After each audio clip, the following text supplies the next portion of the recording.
A woman said she was being held against her will. The man she was accusing wasn't a stranger. He wasn't some random person she met online. He was her boyfriend. He was famous. He had hundreds of thousands of people who would go to war for him. And they did. She posted the videos. She showed the bruises. She went live, in tears, begging for someone to believe her. And the internet still found a way to debate whether she deserved it. Let me say that again. She showed evidence, and people still debated whether she was lying. This isn't just a celebrity beef. This isn't just a messy breakup. What happened between Boston Richey and Tatiana Chanel is one of the most disturbing situations to come out of the rap world in recent memory, and most people only scratched the surface of it. But here's the thing nobody is saying out loud. The most chilling part of this story isn't even the allegations, it's what came after them. And that's exactly where we are going today. In the next few minutes, we are going to walk through everything: the relationship, the allegations, the videos, the reaction, and the parts of this story that almost nobody is discussing. We are going to talk about how fame becomes a shield, how a fan base becomes a weapon, and we are going to ask the question that makes a lot of people in this culture deeply uncomfortable: why do we keep protecting the person with the biggest following no matter what they've done?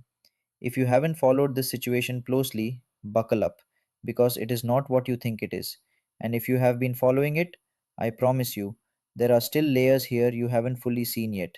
Stay with me, because this story is about a lot more than Boston Richey and Tatiana Chanel. It's about all of us. So, who are these people?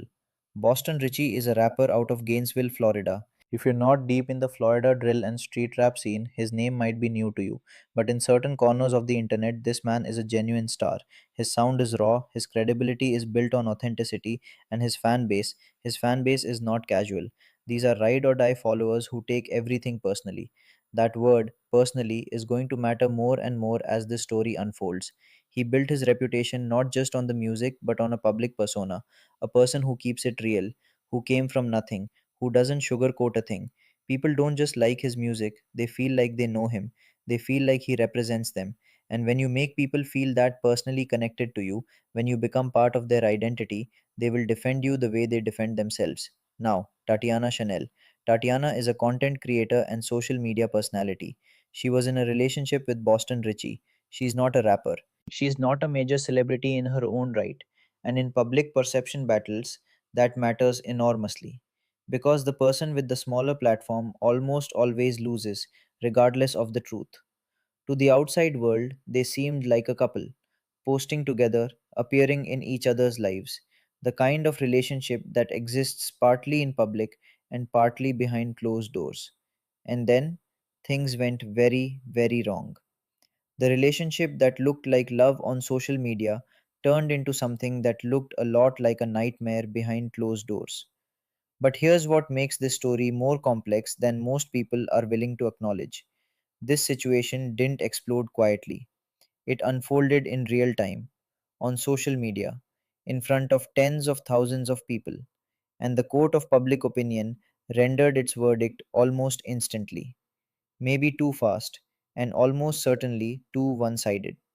Before we get into exactly what happened, you need to understand the world this occurred in, because the culture surrounding Boston Richie's fan base is the invisible character in this whole story, and that culture is exactly what makes this darker than people think. Let's start at the beginning of the end. For a while, Boston Richey and Tatiana Chanel looked like a typical social media couple, occasionally posting, occasionally being seen together, the kind of relationship that exists partly in public, curated, filtered, carefully chosen moments, and partly behind closed doors where nobody gets to see anything unless someone decides to speak. Someone decided to speak. The first signs of trouble appeared publicly when Tatiana started making posts that seemed like veiled references to conflict in the relationship. Subtle at first, the kind of thing that makes fans go, wait, is she talking about him? Is something wrong? Is this about them? And then it stopped being subtle. Tatiana went public with allegations that Boston Richey had physically assaulted her. She didn't make vague, ambiguous claims. According to the accounts that spread across social media, she showed evidence. She documented what had happened. She showed bruising. She described the alleged incidents in the kind of detail that is painful to hear and very difficult to dismiss. Think about how much courage that takes, not just to speak, but to speak publicly, knowing exactly who you are speaking against and what his following looks like.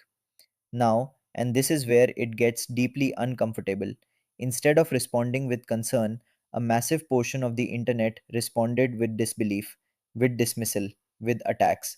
Fans flooded her comment sections immediately. They called her a liar. They said she was clout chasing. They said she was trying to destroy his career. The harassment was coordinated, sustained, and relentless. The kind of pile on that social media makes terrifyingly easy when someone has enough followers on their side. And here's the part that should stop you cold. This wasn't random chaos, this was organized. People were actively telling others to go to her page, to report her accounts, to flood her posts. The mob didn't just show up, it was directed. How many times have we seen this exact playbook? A woman comes forward, the fans of the accused arrive like an army, and overnight, the conversation stops being about his behavior and starts being about her character. That's not an accident. That's a strategy. And it works. But Tatiana didn't go quiet. She kept talking. She came back on social media again, and this time the things she said were even more alarming. She said she feared for her safety. She said she felt like she was being watched. She said she felt trapped. The word she used, and I want to be very precise about this, was that she felt like she was in a situation she couldn't easily get out of. She described feeling controlled. And here's something I need you to sit with. There is a significant difference between I am angry at my ex and I am afraid of what happens if I keep talking. Most people flatten those two things into the same category. They assume it's emotion, they assume it's exaggeration. But what if it isn't? What if it never was? Boston Richey, for his part, responded the way many artists do in these situations, through his platform, through supporters, and by continuing to operate publicly as though nothing had fundamentally shifted. He didn't disappear, he didn't release a substantive statement of accountability. Life from his visible presence online appeared to continue, and his fans read that as proof. If he's not rattled, they figured, then there's nothing to be rattled about. That logic, calm equals innocence, is one of the most dangerous ideas in celebrity culture, and it's also completely backwards. As the story spread, more voices started emerging. People who claimed to know the relationship, who said the control wasn't new, who said this wasn't an isolated incident but a pattern that had been building for a long time. Now, I want to be careful here. Not everyone who shows up in these situations has genuine knowledge. Some people pile on for attention. Stories mutate in the telephone game of social media. But when multiple people independently describe the same pattern, and when those descriptions line up with what the person at the center of it is already saying, that's a different thing. That's harder to dismiss. And what was being described wasn't a messy breakup. It was a relationship defined by control, by isolation from support systems, by fear. Those aren't the symptoms of a complicated romance. Those are the hallmarks of abuse. The timeline went like this, and I want you to follow this carefully because the sequence matters. Tatiana started speaking publicly about conflict in the relationship. Then she escalated to specific allegations of physical violence. Then she began expressing fear, not just about the relationship, but about what would happen to her for speaking about it.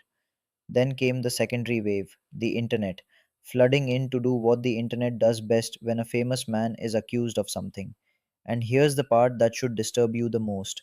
By the time Tatiana was expressing genuine fear, the conversation online had already moved on to whether she was credible enough to be believed, not whether she was safe, whether she was credible.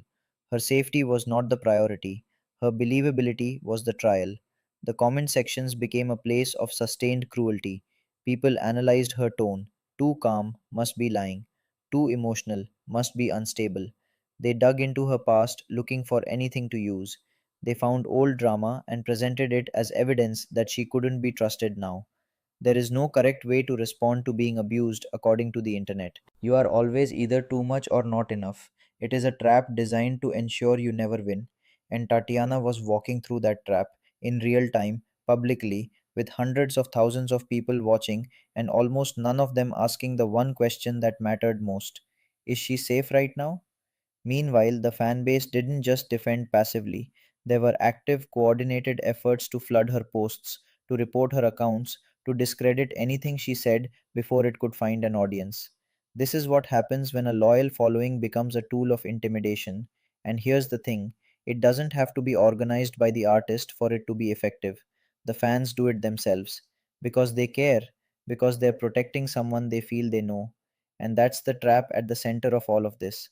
The very thing that makes these artists beloved is also what makes them dangerous when they are accused. The loyalty that built them is the same loyalty that tears down anyone who comes forward. He had hundreds of thousands of followers. She had herself and a phone.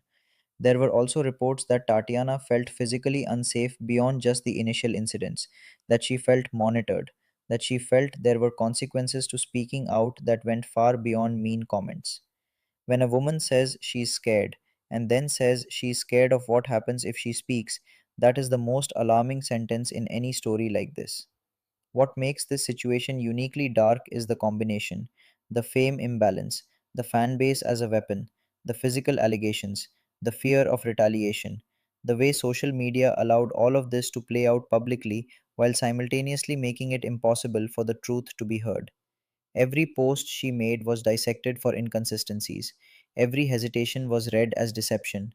Every moment of pain was read as performance. And all of it, every single bit of this secondary cruelty, happened in public, in the comments, where anyone could watch, where it was entertainment.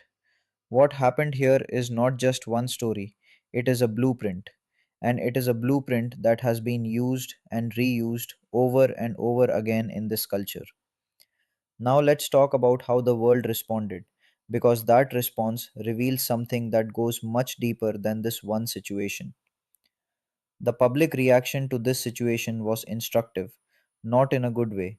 A significant portion of social media, particularly the spaces where Boston Richie's music has its strongest presence, responded to the allegations with skepticism at best and organized cruelty at worst. The talking points were familiar to anyone who has watched this happen before. She's lying for clout. She knew what she was getting into. She's trying to destroy him. This is just what women do. These are not new arguments. These are the exact same arguments used to silence women for decades. And the reason they keep being used is because they keep working. There were people who believed Tatiana. There were comments of support. There were women sharing their own experiences in solidarity. And there were people pointing out, correctly, the pattern of disbelief that women consistently face in these situations. But in the volume war of social media, support doesn't automatically win. Numbers win, aggression wins, and the side with more followers, more organization, and more tribal loyalty has a structural advantage that sincerity alone cannot overcome. And here's something that should genuinely infuriate you. The same culture that loudly proclaims it stands for authenticity and realness turned its back on one of the realest moments in this whole story: a woman, scared, asking for help. In terms of mainstream media coverage, and this says a lot about the media, the situation largely stayed contained to social media and rap adjacent outlets. It never broke into the kind of coverage that forces actual accountability, the kind with resources, the kind with investigative weight behind it. And that's part of the pattern too. Stories involving people who aren't A list celebrities, stories that unfold in Instagram comments rather than court filings, those stories don't always make the crossover, which means the people who most needed to be seen weren't seen by the audience that could have applied the most pressure. Boston Richey, from what was publicly visible, did not release a substantive statement addressing the allegations in detail. He continued posting, he continued engaging with his audience, and his career, at least in the short term, appeared to absorb the controversy without catastrophic damage. This is unfortunately common. In music, particularly in rap culture, where a certain kind of toughness and defiance is built into the brand, abuse allegations have historically had far less commercial consequence than they arguably should. The fans moved on because the music kept dropping, because life kept moving, because in a culture driven by content, there's always something new to look at. For Tatiana, it was different. Being on the receiving end of mass public harassment doesn't end when the trending topic shifts. People who come forward in these situations describe a long tail of damage. the DMs that keep coming weeks later, your name following you in search results, a community that treats you as the villain in a story where you were the one who was hurting. There is no PR team for the non famous woman who came forward. There is no manager. There is no label. There is no crisis communications strategist telling you to stay off your phone for a week while they handle it. There is just you and your phone and the comments. And here is what nobody wants to say out loud. Tatiana's story was treated differently. Not because of the evidence, not because of the facts, but because of who she was relative to him. Fewer followers, less clout, less likable according to the numbers. In a culture that monetizes likability, the ledger doesn't lie, and the ledger was not in her favor. That should bother all of us. That should bother us every single time we watch it happen. Now let's go deeper. Because what this situation reveals isn't just about these two people, it's about a system, and that system has a name. Let's talk about what this situation actually reveals. Truth number one: fame is a shield, and most of us already know this, but we keep being surprised by it anyway. When a person has a massive public following, a following built on personal loyalty, on parasocial connection, on the feeling that fans genuinely know who this person is, that following becomes armor. It becomes an automatic PR machine. It becomes legal protection that no team of lawyers had to build because it built itself out of love. Boston Richey didn't have to organize anyone to attack Tatiana. He didn't have to send a single direct message telling people where to go. They did it on their own because they felt protective, because they felt loyal, because that's what it looks like when a parasocial relationship becomes a mob. Truth number two: disbelief is a weapon, and social media is how it gets deployed at scale. Women being disbelieved when they come forward against beloved men is not a new story.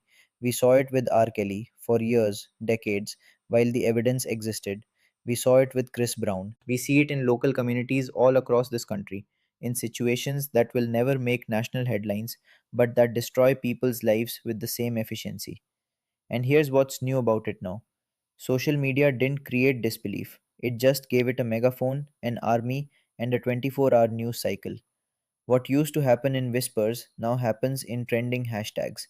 And once a disbelief narrative takes hold online, it is almost impossible to replace it with something more complicated, like the truth. Truth number three: the rap industry and entertainment culture broadly has a structural accountability problem. This is not a hit piece on hip hop. This culture has given the world so much creativity, community, a voice for people who were never supposed to have one. But loving something means being honest about its failures. And one of the consistent failures in this industry is that the same code that elevates artists, loyalty, silence, protecting your own, not talking to authorities, gets turned against the women who speak out. What does keeping it real actually mean when the real thing happening is that someone is getting hurt? Truth number four, and this is the darkest one of all. What Tatiana described matches precisely what experts in domestic violence call coercive control. Coercive control is not just physical violence, it is a sustained pattern of behavior designed to take away a person's freedom, to isolate them, monitor them, wear them down, and make them entirely dependent. It is often invisible to outsiders. It escalates gradually, and victims frequently stay not because they want to, but because leaving feels, and sometimes genuinely is, more dangerous than remaining. When Tatiana described feeling watched, when she described being afraid to keep talking, when she described feeling like she couldn't get out, those aren't the words of someone over dramatizing a bad breakup. Those are the exact words that abuse specialists are trained to listen for. And the internet looked at those words and said, probably lying. There is one final truth I need to name, and this one is uncomfortable because it's about all of us, not just the people directly involved. The people who showed up in those comment sections, the ones reporting her accounts, flooding her posts, making videos calling her a liar, they are not bystanders. They are participants. They are part of the reason speaking out is dangerous. Every comment calling her a clout chaser is a warning to every other woman watching. Every mocking video is a threat, and the cumulative weight of all of that over time across thousands of accounts builds a culture where women do the math very rationally and decide that staying silent is simply safer than speaking. That is not gossip. That is not drama. That is a systemic failure with real human consequences. And this situation, Whatever the specific legal and factual outcomes turn out to be, is a case study in exactly how that system operates: fast, ruthless, and with no concern whatsoever for the person on the receiving end. So, what do we actually do with all of this? Let me bring this home. Boston Richey and Tatiana Chanel situation is not resolved in any clean or satisfying way. There is no neat ending here. There are no charges filed that made national headlines. There is no accountability moment that the public collectively witnessed and agreed on. There are allegations and silence and a conversation that moved on before it ever found its answer. The way these conversations always do, like the tide going out before anyone had a chance to see what was underneath. But the story matters. The pattern matters. What we watched happen to Tatiana Chanel, a woman who said she was afraid, who said she was hurting, who documented and spoke and was met with a wall of organized disbelief, is not unique to her story. It is the story. It is what happens to women in relationships with famous men who dare to speak. And what happened to Boston Richey, a man who faced serious allegations and whose career largely continued, is not unique to him either. It is the story of how fame protects, how loyalty insulates, how the culture of certain entertainment spaces makes accountability something you can simply opt out of. The questions I am left with are these: what happens to Tatiana now? Is she safe? Does she have genuine support around her? Does anyone outside of a few comment sections actually know how she's doing? And what does it say about this community, about this culture, that those questions are still open, that most people don't know, that we moved on before we found out? And here's the one that should haunt you: who is out there right now in a situation exactly like this one? Less famous, less visible, with nobody making a video about them, nobody discussing their story, and getting nothing. No comments, no discourse, nothing, just silence. The answer is a lot of people. A lot of people. This situation is darker than people think, not because of any one specific detail, but because of what it reflects back at us, about who we choose to believe, about who we choose to protect, about what we are willing to look away from when the person doing harm has a song we love. If this video made you think, even a little, drop a comment below. Tell me what you think got missed in the coverage. Tell me if you've watched this exact pattern play out somewhere else. I already know the answer, but I want to hear it from you. Subscribe if you're new here. We cover these stories not because they're entertainment, but because they matter. Because behind every headline is a real person who needed people to actually pay attention. I'll see you in the next one.